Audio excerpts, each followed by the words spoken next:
already see the marks of the story of Jesus in there. Jesus says, whoever commits sin is a slave of sin. But if the Son sets you free, you'll be free indeed. That's the true story. That's the true burden.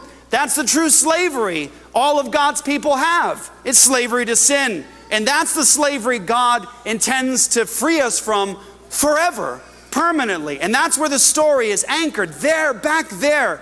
And so God is calling his people out of Egypt, and he has Moses, and he says, Moses, you go tell Pharaoh, let my people go. And we know the story. The story goes, he goes, and Pharaoh's heart is hardened, and he says no, and we have the plagues. And we read those stories, and we say, that seems kind of cold-blooded.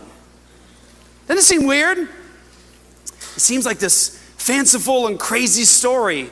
Atheists love to look at stories like that and say, it's hogwash, it's crazy, flies, and you got all this blood water, and you got all these crazy things. Yeah, right.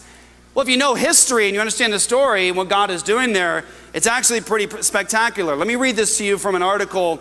I think it's a good summary in terms of thinking about the 10 plagues. The first plague, turning the Nile to blood, was a judgment against Apis, the god of the Nile, Isis, the goddess of the Nile, and the guardian of the Nile. The Nile was also believed to be the bloodstream of Osiris, who was reborn each year when the river flooded.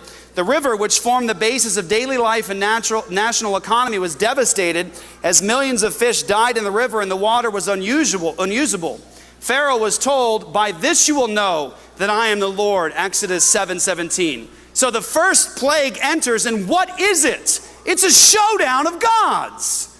You got the true God, Yahweh, the only God, the first to last. Besides him, there is no God. And the false gods of Egypt and Pharaoh, this man that thinks he has all the power in the world and control over everything, God has a showdown with him. I'll show you your gods are false. Because here's your gods. They have power over the Nile. Let's see if you can cry out to your God and stop what I'm doing.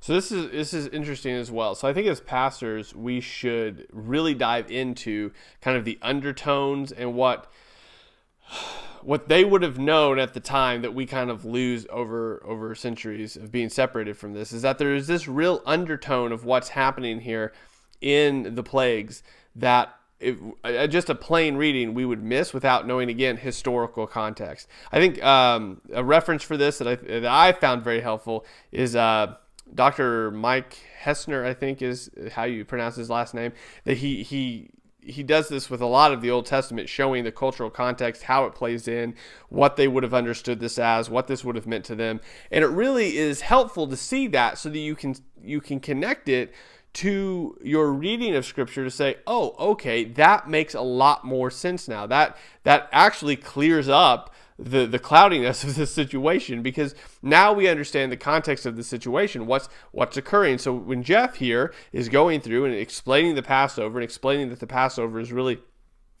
death, they would have understood it as this death and this wrath, then going into showing that, this is how the original readers of the Exodus would have understood this, of God going up against these Egyptian gods and showing that these Egyptian gods are not real gods, that he has control over everything, which then, I hope you're making that connection, is playing in to Jeff's point from earlier, that no one controls God, that God is his plan is going to be done regardless of what happens, and that he's the sovereign over all things. And this plays into that point again as he's explaining Passover here and showing them and walking them through this to kind of better draw this out, so that as a congregation, if we don't know this and we don't have any connection to Passover and we've never been taught about it before, as we're reading it here in Matthew 26, then we have a better understanding of how they would have seen it and understood it. What you just watched was a short clip from one of our sermon reviews. If you're interested in the rest of the review, make sure you check out the link in the description below.